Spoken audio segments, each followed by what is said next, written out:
Over 2,000 years ago, China's first emperor, Qin Shi Huang, was absolutely obsessed with living forever. So obsessed, actually, that he ordered his top alchemist to whip up an elixir of immortality. What did they give him?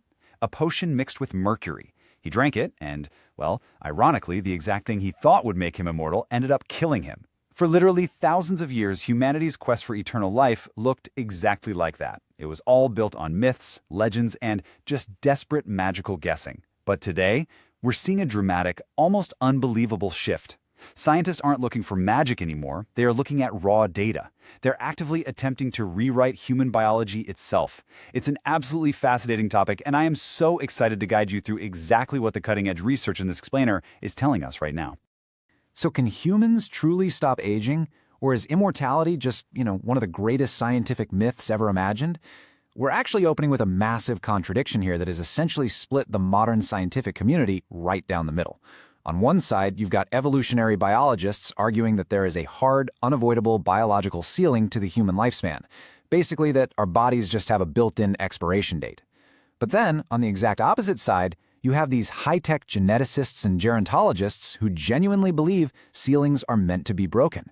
In fact, some of these highly respected researchers are arguing that the first human being who will live to 150 years old is actually already alive today. Obviously, someone has to be right. Historically, the quest for eternal life was, it was purely magical.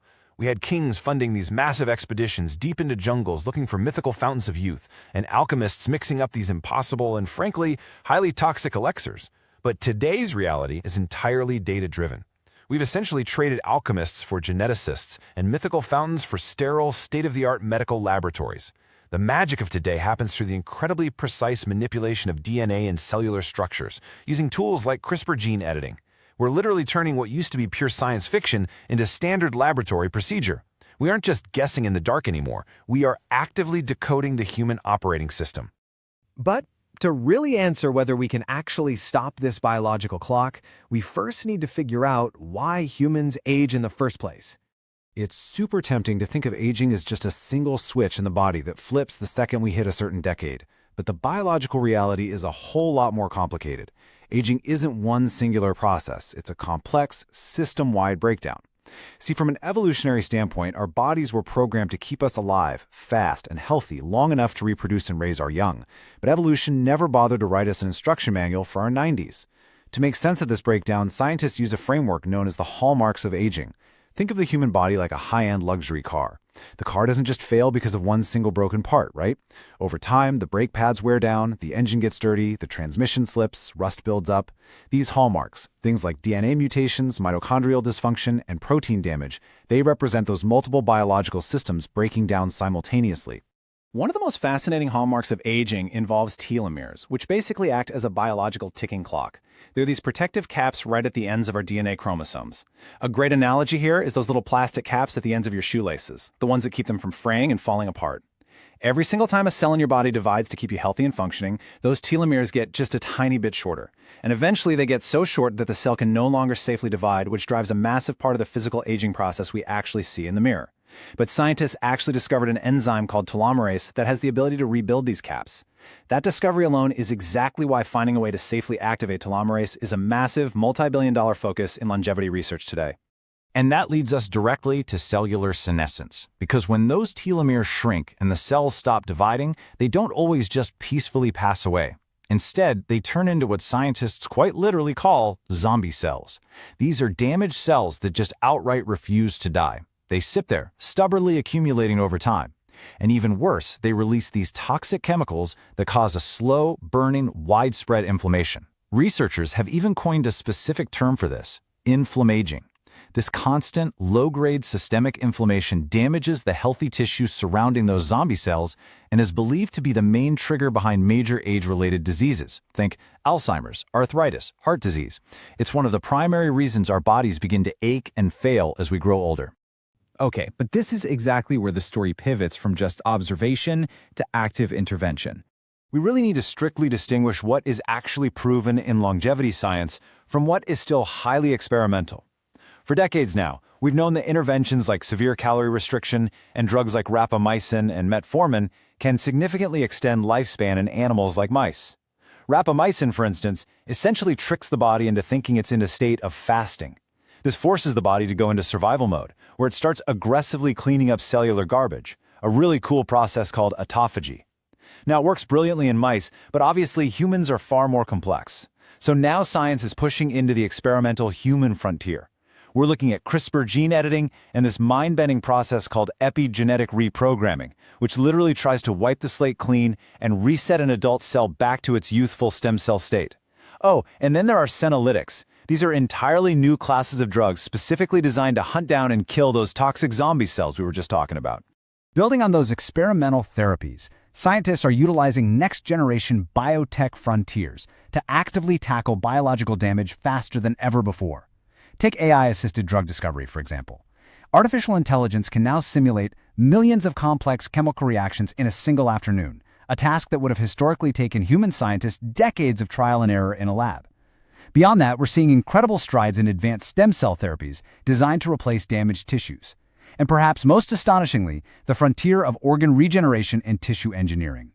We are looking at a very real future where, instead of waiting on a massive list for a donor organ, doctors might simply grow you a new, biologically younger one, perfectly matched to your own DNA. But to make these incredible sci-fi sounding therapies an actual reality, you need an astronomical amount of resources.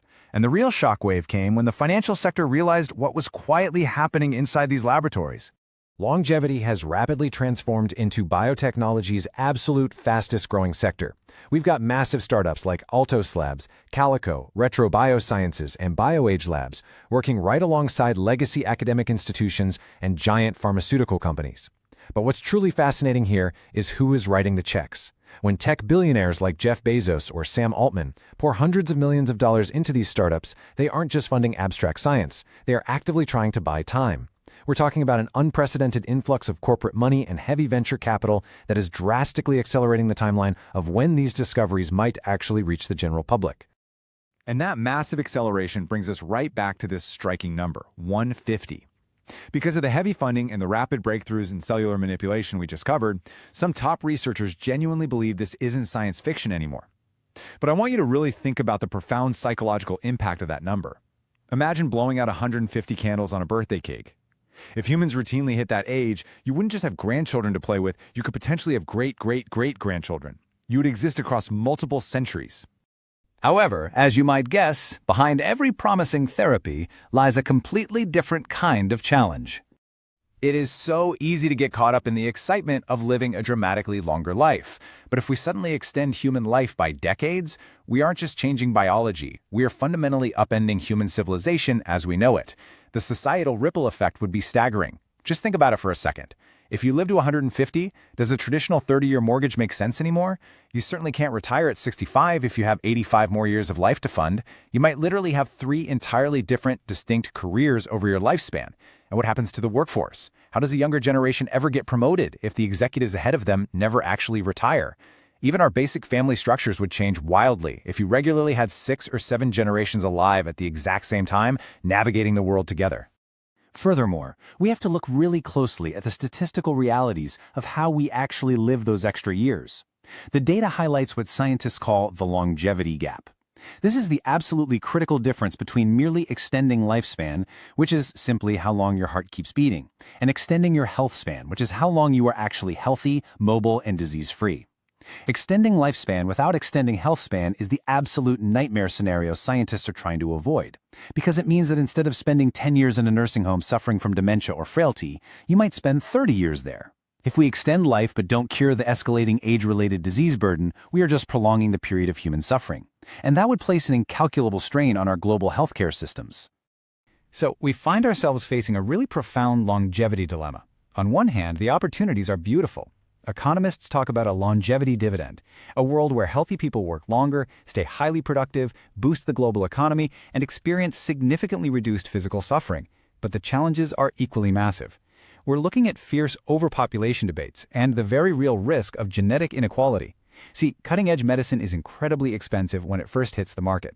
There's a deep, valid concern that unequal access could create a biological class divide, where only the ultra-wealthy can afford the therapies required to live an extra 50 healthy years, leaving everyone else completely behind.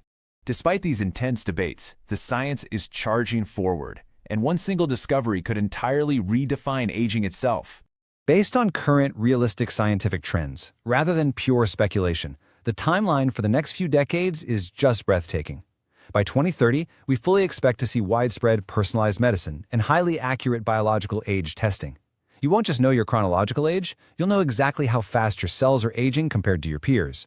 Moving into 2040, the expectation is that AI-designed therapies and highly targeted gene therapies will become standard medical practice, actually catching and reversing cellular damage before it ever becomes a disease. And by 2050, researchers anticipate major viable breakthroughs in organ printing and regenerative medicine. Imagine taking a few of your own basic skin cells, reverting them back into stem cells in a lab, and using them to 3D print a brand new liver that your body will absolutely never reject. It's incredible. Which really brings our narrative full circle today. Living forever isn't actually the real question. The true goal of this massive, multi-billion-dollar biotech industry isn't about strict mythological immortality. It's about empathy. It's about reducing suffering. It's about delaying disease, shrinking that terrifying longevity gap, and ensuring that our final years are spent in vibrant health, maintaining our dignity and independence rather than suffering a steady, painful decline. To wrap up this explainer, I want to leave you with a quote. For thousands of years, humanity searched for the fountain of youth in myths and legends. Today, scientists search for it inside ourselves. Whether we ever live forever remains unknown, but the quest itself is already changing medicine, and perhaps what it means to grow old. So as you process all of this, the question isn't just whether science can eventually give you an extra 50 healthy years. The real question is, if you were offered the pill tomorrow, would you take it? Thanks for watching World Decoded. Make sure to like and share, subscribe, and stay curious.